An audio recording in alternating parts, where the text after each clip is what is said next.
আরে আরে, তোমরা কারা? কথা বলছো না কেন? এটা কি ফাহিমের বাসা? হ্যাঁ, আপনি ফাহিমের কি হন?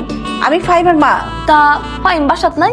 না, ও একটু বাইরে আছে। তাইলে আপনার আমি সরাসরি প্রস্তাবটাই দেই। কিসের প্রস্তাব? একটা গভীর প্রস্তাব।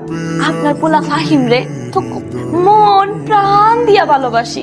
আপনার পোলাটা এমন টুকটুক কেন দেখলে আমার কেমন কেমন লাগে। তা আপনি যদি আপনার পোলাটার একটু আমার সাথে বিয়া দিতেন তাইলে খুব ভালো হইতো। আপনার আমি শাশুড়ি কইয়া ডাকতাম। তুমি কিভাবে চিন্তা করলে আমার একমাত্র ছেলেকে আমি এরকম বেদের মেয়ের সাথে দিয়ে দিব?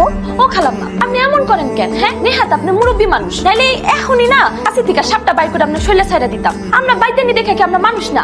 শোনেন আম্মা, জীবনে দুইটা কথা সবসময় মনে রাখবেন, টাকা আর পুত্রবধূ যদি থাকে নসিবে আপনা আপনি আসিবে।